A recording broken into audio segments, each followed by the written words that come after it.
Well, I think there's been kind of an external consensus that the last CBA did benefit management significantly more than the employees. And I think this CBA is something that if it does not restore the prior equilibrium or improve the players' situation, it will be viewed as another loss for the Players Association. So I think from that perspective, you know, there the pressure is more on the Players Association.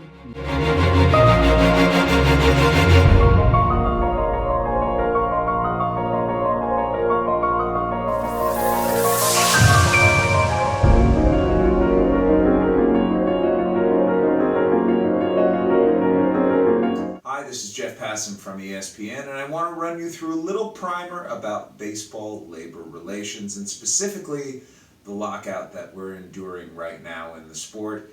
It's the first work stoppage in more than a quarter century after Major League Baseball and the Players Association couldn't come to a new collective bargaining agreement.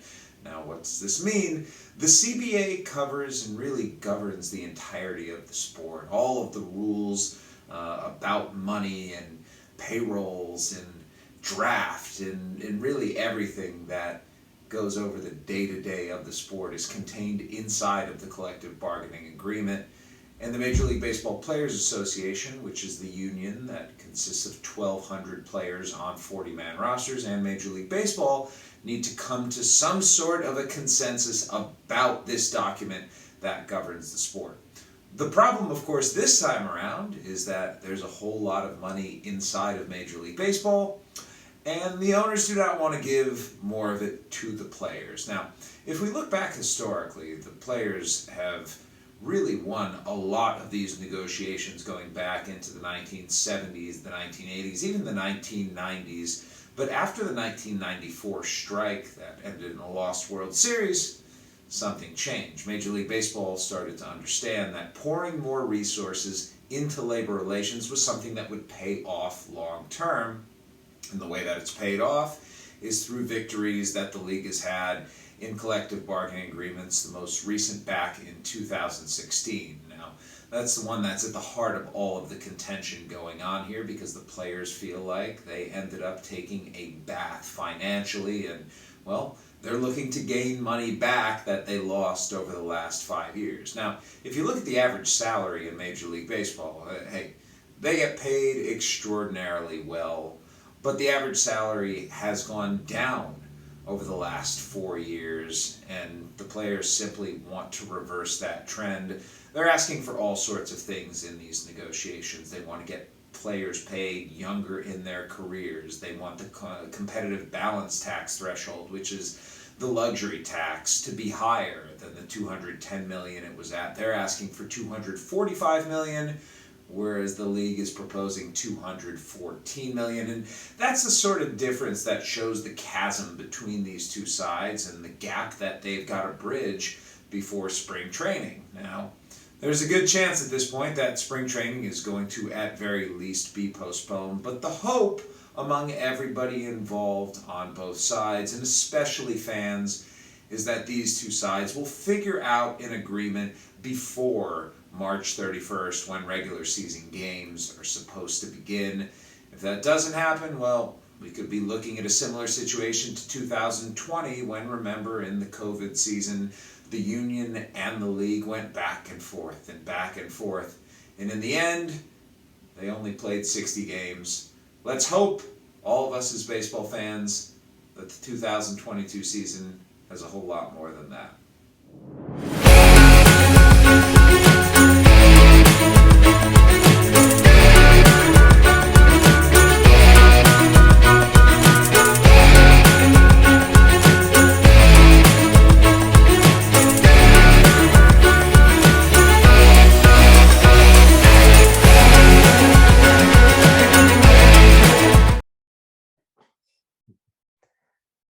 Y nada más y nada menos que con Jeff Passan, a quien le agradezco el gesto de haber hecho nuestro primer editorial, arrancamos nuestro primer episodio de Dúo Deportivo, un nuevo podcast que hemos creado con mi amigo y colega Guillermo Liñares, donde vamos a abordar todo el tema del acontecer deportivo de Venezuela y de todo el mundo. En este primer capítulo hemos invitado al abogado sindicalista Eugene Freedman. Él trabaja para el sindicato de los trabajadores aéreos de los Estados Unidos y nos va a dar una tremenda explicación de lo que está ocurriendo en las grandes ligas entre el sindicato de jugadores y los dueños de equipo. Este conflicto que empezó el 2 de diciembre, cuando los clubes de las grandes ligas impusieron un cierre patronal, ha sido complicado y ya es un problema que va a cumplir dentro de poco 2 meses de haber empezado. En la víspera de este podcast estamos a pocas horas de la segunda reunión desde que empezó el problema en las grandes ligas entre los dueños de equipo y la asociación de jugadores. Eugene nos va a ofrecer un panorama claro de lo que está ocurriendo y su opinión como experto, que alguien que ya tiene 25 años trabajando en contratos colectivos entre diferentes industrias y los empleados de las mismas. Para mí es un placer darle la bienvenida a Eugene y a todos ustedes agradecerles la sintonía en Beatwriter. Sé que nos hemos demorado en retomar este proyecto. Como muchos de ustedes sabrán, me mudé a Colombia el año pasado y la verdad que diferentes ocupaciones me impidieron estar pendiente de mi canal de YouTube, pero ahorita sí, en el 2022 el propósito es seguir creciendo y espero que ustedes nos apoyen para eso. Por eso los invito a suscribirse y a darle like a este video si les agrada el contenido y a correr la voz para que podamos retomar con toda la fuerza del mundo esta idea que nació ya hace tiempo y que de verdad veníamos con muchísima fuerza en 2020 hasta que tocó tomar la decisión de abandonar nuestro país, Venezuela. Y para mí es un placer darle la bienvenida a nuestro canal de YouTube a Eugene Freedman, a nuestra nueva sección de este podcast, Palco de Prensa.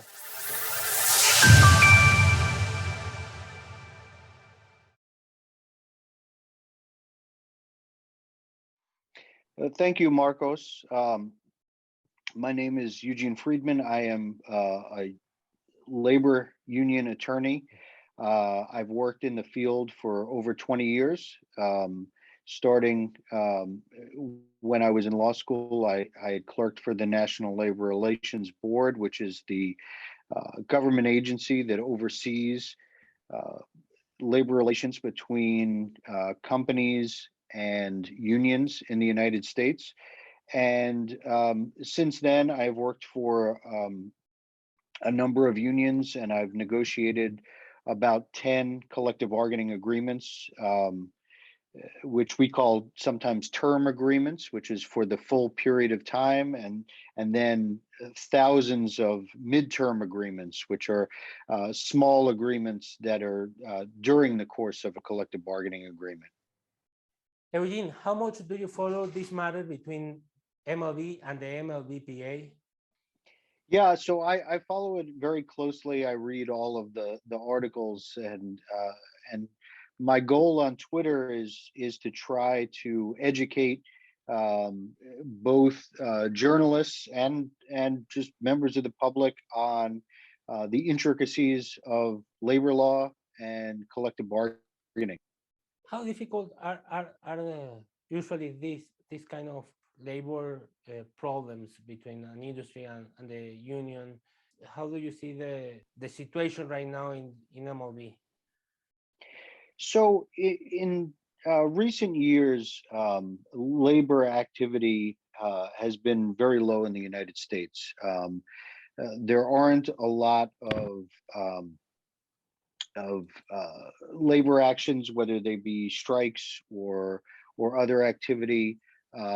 It's a very low percentage of the private sector workforce. It's under 10% is unionized. But in the industries where there are unions, there is a lot of activity. There are a lot of public sector unions, particularly teachers and municipal employees. Those are pretty high density. In heavy industry manufacturing, unions are still very strong in automobiles, steel, things like that. And then the building and construction trades in many cities in particular are very strong. My union is the National Air Traffic Controllers Association. We represent air traffic controllers and other aviation safety professionals, and we have a very high membership. In recent years, there have been a few major strikes in the United States, and a strike is when the employees choose not to work in order to put economic pressure on their employer to reach a better agreement. Sometimes it's over working conditions. Sometimes it's over the pay, and there some have been very well publicized, including teachers in West Virginia and several other locations. In baseball situation is a little bit different because all of the employees are members of the union. It's a very strong union, and in this case, the employer, Major League Baseball, has locked out the employees. The players are not on strike. They have not taken a strike vote to authorize a strike, and yet management has decided that it will not allow the employees to work, and consequently, the employers, the separate 30 teams, can't move forward with signing new contracts with players who are free agents or any other activities that normally happen in the off season, such as arbitration over contracts for players who are not yet eligible for free agency, things like that. All of that is on hold, and Major League Baseball has further restricted contact between teams and players who are under their contract. They can't publicize even images of those players. If you look at the Major League Baseball website, it took down all pictures of current players, things like that. That's all related to attempting to put economic pressure on the players so that they will reach an agreement. In the first place, when Rob Manfred introduced his letter to the fans, he said that this was necessary because the law says that is a step to follow in this case. But then he say another thing in the press conference that he made with the MLB media, and he said that it was a strategy to make some pressure in the MLBPA. Is that necessary to prevent a strike? And if both sides didn't come to an agreement, the players could make a strike to their employees? So yeah, it was curious, that first letter, because it's not legally required to have a lockout. It's a completely voluntary action. It is unilateral. It is only management that takes that action. The players were not involved at all in that decision, and it's not. There's no timing that requires it to happen.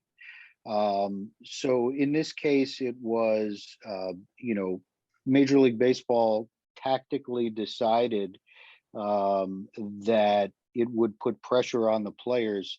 Now, it's curious because I thought at the time, just before the lockout, there were a lot of player signings, many of them relatively large contracts, and the Mets in particular signed a number of players. At the conclusion of the last collective bargaining agreement, the competitive balance tax expired. So there was no tax in place from the end of the regular season and into that free agent signing period. So it seemed to me that the timing of the lockout was more intended to freeze the 30 owners from signing free agents above the former threshold until they could get a new competitive balance tax threshold in place. It really wasn't, as the commissioner's letter said, to create urgency in the negotiation process. Because as you recall, Major League Baseball walked out of the last negotiation session in December, having said that they didn't accept the Players Association's proposal. They further said, we will not continue to negotiate over a number of matters, including free agency and arbitration. Technically, they couldn't avoid negotiating those matters. They are considered mandatory subjects of bargaining under the law, so they are required. They have a duty to bargain over them. And then they waited over 40 days to make a counter proposal. So if the lockout were intended to create urgency, as the commissioner said, his own side did not act with that urgency. They waited well over a month. It seemed that they took a nice Christmas vacation and then came back with another proposal. So, the tactic, may have been mistimed if it was intended to create urgency. Realistically, the only urgency for either party is the loss of income. And at this point, there's relatively no loss of income. Spring training, should there be games lost in spring training, that would be team lost revenue. It would obviously be locally lost revenue in terms of tax dollars and other things, jobs potentially lost in Florida and Arizona. But it wouldn't affect the players themselves because they only receive their contract salary between the period during the season. So from opening day till the last day of the season is when they receive their salaries. So for the players, obviously, spring training helps them get ready, gets them physically ready to play a full 162 game season plus the playoffs. Obviously, they need it personally and professionally. But that said, there's no economic pressure to be in spring training. For the owners, there is some lost revenue in spring training, but ultimately, opening day is when both parties start to feel some economic pressure. And I think that as that date creeps forward and the parties get closer to lost spring training time and ultimately pushing back the season, that's when they'll start to feel pressure. Do you think that the MLBPA will fight this until the end? Or do you think that the pressure will get them and they will need to sign something that the MLB wants because of that pressure? Well, in historical terms, the owners have always thought that they could break the union. And by break the union, I mean break their solidarity and make it so that the players give in and give in for weaker terms for their contract. That's never been the case. The Major League Baseball Players Association has always had some of the strongest solidarity in the labor movement. They have, obviously a very small, tight-knit group. It's about 1,200 employees, if I recall. 40 times 30, 40-man rosters are all part of the bargaining unit and part of the union, and then 30 teams. So it's a small group. They understand the struggle to make it to the majors, and they know that their time there is limited, that their time to make income is limited. And so they know that if they give things up, both in the short term and the long term, it affects not just them, but it affects everyone who makes it in the future. And they've always been very good about understanding that and sticking together. And, ownership changes as well. The owners that were there in the 70s during a lot of the labor struggles in baseball have all retired and or died. Those who were there in the 80s, for the most part, during the period of collusion, in which management illegally, under the CBA illegally, coordinated to hold down salaries and not sign free agents. Those owners are almost all gone. Jerry Reinsdorf, the owner of the White Sox, who was one of the leaders in developing collusion, is still an owner of the White Sox. He's always been one of the hardline owners. But each generation of owners, as they come in, believe this is the time that we'll get our way and we'll weaken the union. These guys make so much money, they're willing to give it up. They're not willing to give it up. They'd rather take the money and give up some of their rights and give up rights for their future players. And that's never been the case. And probably never before have there been so many players who are making either the minimum or in that 15-player group that is, in the minor leagues, but part of bargaining unit and part of the union. So because so many players are at the bottom of the scale, and that is one of the areas the union is really putting proposals forth on, I think that will be a priority that they're willing to fight for to the end. Eugene, the MLBPA is a group of 1,200 players, but there are different financial realities between them. There are a group of players that already made millions of dollars during their careers, and maybe they have no urgency that the season starts on time. But there are a lot of 40-man roster players that they still are on the minor. In this kind of negotiation, is the opinion of that group relevant, that they could make some pressure to make the season start on time? Right, absolutely. And there are players, obviously, in lots of different financial situations. Some of the players may have gotten large signing bonuses either out of the draft or through the international signing, whereas a lot and the vast majority did not get large signing bonuses. They got very little, and like you say, they earn their money through the season, and they need that money. The union does have, and I don't know the details of it, but a pretty significant strike fund that they can provide financial assistance to players during the period that they are missing games. I know that back in 1994 and 1995, the union did provide significant assistance for players so that they could pay their bills in the absence of receiving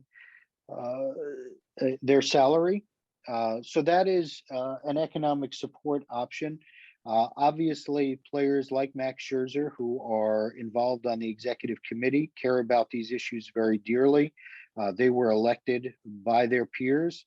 And, because of their union solidarity, they're not going to publicize this, but I suspect that a lot of them will provide financial assistance to fellow players who are in need. I know that there were some players who provided financial assistance in 2020 before the season restarted, when a lot of players were suffering financially, particularly those younger players and the players who were on that 40-man roster or just the last player on the 25-man roster. Sometimes they move down and back up again. But yes, the players at the top frequently do support their fellow players. They help them out financially. And that's all done privately. it's not something that unless somebody wants to reveal themselves, they're not going to share that information. But that's one way that the players can help each other stick together during this difficult time. A lot of people, and including myself, we have the doubt because MLB and the MLBPA, why they are not meeting continuously to try to get an agreement. Is this normal in that kind of process that they took time? You say before that MLB spent for 43 days to make a counter offer. Is that normal, or this is a thing that tell us that this is a very complicated negotiation? So, I think all labor negotiations have their own unique complications. So I wouldn't say that Major League Baseball's is unique. Whether you're the Teamsters negotiating team for United Parcel Service, UPS, with 340,000 employees, or your My Union with 15,000 air traffic controllers, we all have unique and complicated issues that are very specific to our collective bargaining agreement and the negotiations that are going to be different than any other. So in this case, I think that, the commissioner's statement stating that this was to create urgency revealed itself as false because his own side was not treating it with urgency. The other thing is that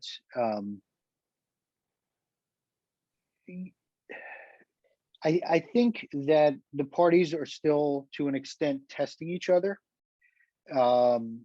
seeing where their resolve is, seeing which issues are priorities. Management may believe that they, can ignore certain issues. They came back without having changed their proposal on the competitive balance tax at all, which I thought was pretty strange because that is one of the major priorities for management in these negotiations. They did not change their playoff proposal as far as I understand, and that too is a major proposal from management. And it may be that they don't seek to change their own proposal yet on those matters, but they also did not make serious proposals on the things that the union was seeking. And I think as the parties start to feel like the hourglass is running out of time, they will get more serious. I know that when my union negotiates, we usually negotiate in blocks of time. We will set aside 2 weeks to get together with management. We'll negotiate with them for those 2 weeks. A lot of that time is done, in our own caucus room, just the union, drafting and developing proposals to make counter proposals or to analyze management's proposals. But we set aside those 2 weeks and we get together every day during those 2 weeks to exchange proposals, to walk the other party through our proposal, to answer questions, to sometimes jointly draft language, to work in small work groups to negotiate language and then bring them to the larger group. There are a lot of different ways the parties can move forward. And then we usually take a week off, perhaps get our team back together just, on our side to develop some counter proposals. And then we get back together with management for another 2-week period. But we do a very consolidated timeline for our bargaining. Other industries do it differently, and it really varies. But I think as it gets closer to spring training, if you don't see the parties getting back together more frequently and for longer duration, I would start to think that they're not going to reach an agreement quickly. And right now, I don't think there's any indication that they will reach an agreement quickly. I would brace myself for a delayed spring training at least. And, as they get closer to a potential opening day, again, if they're not meeting 2 or 3 days every week in person, face to face, or at least remotely, like you and I are now, they are not serious about getting a deal quickly. And you never know which party is the delaying party. Major League Baseball generally likes to blame the Players Association for delays. I don't believe there's evidence of that. The Players Association rarely makes statements about the timeline or even their proposals publicly. But I would also, if you do hear Tony Clark make some public statements, I would read them very carefully because he makes them very infrequently, and he usually only makes them when he's very serious or very angry. Do you think this a thing that Tony Clark could change and he came publicly more frequently? Because when the lockout was implemented by the MLB by MLB owners, MLB Network put the Rob Manfred media press conference like every 30 minutes. Tony Clark didn't appear on MLB Network, which I think it's bad because it's part of the business. But do you think that Tony Clark makes some appearance on public to explain his point of view of this situation? It will be right? It's needed for the industry? So, my thought is that normally collective bargaining should be done privately between the parties, that the media engages when there is a need, economic need, pressure between the parties, specific news. I think Major League Baseball Network is to a great extent a propaganda arm for Major League Baseball. I think it revealed itself when they did not renew the contract of Ken Rosenthal because he had been critical of some things that Rob Manfred had done, not on Major League Baseball Network, but in his other work, writing for The Athletic. He was suspended for a period of time. That was not made public until his contract wasn't renewed. But then they did not renew him because the commissioner held a personal grudge for basically reporting facts. And, that undermines not just the network itself, but it undermines the credibility of some of the journalists who appear on the network because they may not, if you think about it, they may not be allowed to say certain things while they're appearing on Major League Baseball Network. They can't be as, I guess, objective as they would be for other publications. So I don't think, that they didn't show Tony Clark was a surprise in the least there. But, the other piece of it is that Tony Clark is responsible to his members. They vote for him. They decide whether he remains in office. And, if they don't like his style or his tactics, they can replace him. That said, I don't see any evidence that there are members who want to replace him. I think that his communications are to the members, and I think that at least the evidence is that the members seem pretty happy with how he and the chief negotiator Bruce Meyer, who he's hired in recent years to take over as chief negotiator, are well received by the members. In certain circumstances, I think it's necessary to make public statements, but I wouldn't necessarily second guess, his style to the extent that Major League Baseball does have a much louder bullhorn, not only with its network, but it's all of the media that surrounds it. The Players Association can do a lot of earned media by getting Tony in front of the camera. That may not be his personal style, and it also just may not be tactically the best thing, because in the war of public opinion, unions aren't necessarily looked at favorably in the United States, and sports unions in particular. A lot of people say they're playing a game. They get paid a lot of money already. Why do they need more? It's sometimes a losing argument just to get into that debate. A lot of people blame Rob Manfred about everything on this matter, but after all, he's an employee of 30 owners of MLB. What is the role of Rob Manfred on these kind of things? So he is an employee, but he is also has been for many decades now their lead labor relations attorney. And he has the expertise in this area. The owners themselves, I'm sure, are getting a lot of recommendations from him, from his deputy, who is their chief negotiator, Dan Halem, as well as from any outside attorneys and professionals they are working with.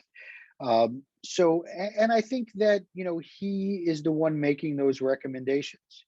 When and how to engage in a lockout, I think that was his recommendation. I think he's, making a lot of the recommendations on the proposals themselves, or at least signing off on them internally before they make the proposals. I don't think that he is, I don't think we should give him any kind of presumption that he is a low-level employee here, without any independent judgment. I think he's deferred to a lot by the owners. I think that he is setting the strategy. I think he is setting the pace, and I know he is setting the public perception here. He controls Major League Baseball Network. He controls the media message. He controls when and if there are leaks on their proposals. He could say to his team, I don't want any more leaks, and there won't be any leaks. He could say, I don't want any owners giving interviews about this, and he has in the past, and they don't do interviews. He is their strategic and tactical leader on this. The fact that he is an employee, I don't think should puts any additional pressure on him or takes away any of his authority as their tactical and strategic leader in the area of labor relations. Eugene, right now, there is a lot of things that are on the table between the MLB and the MLBPA, like the free agency time, arbitration, the CBT, the playoff expansion, the designated hitter on the National League. There is a lot of subjects that are on the table right now. How common is that between CBA and another CBA, there is a major change like that? Because we are talking that we are trying to make changes, big changes between the 2016 CBA. I think that was the year of the past CBA, and the next CBA. Is that common? Is that possible to change that kind of things between a CBA and another CBA? So I want to just change the mindset a little bit on this. I don't consider those things to be major changes, to be honest. I think when, and it may have been all the way back in 2012, that the competitive balance tax, it may have been the CBA before that even. It may have been 2008. Yes, it probably was 2008. That the competitive balance tax, then called the luxury tax, was first implemented. And that I think was a major change, because it was something that had not previously existed. Whereas all of the other changes, and even the changes that are being proposed now, are incremental changes. Whether free agency is available after 5 or 6 years, it's still free agency. It's still in its current form. Whether arbitration begins for 20% of the players after 2 years, or it begins for all players after 2 years. I don't think that is a major change. I think it just changes where exactly the border exists. I think the designated hitter is such a minor issue. Unfortunately, it's a big deal for fans. But I think both parties have interest in the designated hitter, and it's unfortunate and almost shocking that it hasn't been agreed to already, because management does not want pitchers to be injured hitting or running the bases, and the players want the same. And they also want additional higher paid contracts for hitters who don't necessarily have a defensive value. So both sides have a benefit to placing the DH in the National League. Even the threshold for the competitive balance tax, they've had it now for over a decade. It's changed each CBA. And so I think where they place the threshold, and the union has made a proposal on that, rather than the union proposing to eliminate the CBT, which I think would be a radical proposal. But where they place the threshold is just another incremental change. So I think all of these things are relatively small. Usually collective bargaining agreements follow prior agreements with some changes in major areas, but not necessarily major changes. Management's first proposal to eliminate salary arbitration and replace it with a WAR standard calculated value, that would have been a major change. It's also something the union never would have agreed to. So it was not a serious proposal. It was really for media attention, not for something to be agreed to or even negotiated at the table. It was a waste of everybody's time. Once we get those type of proposals off the table, and it seems like many of them are, now you're talking about where you change the guidelines on a lot of the existing things in the CBA. Where do you set the minimum contract? Where do you set the minimum for players on those 40-man rosters, not just the 25-man rosters?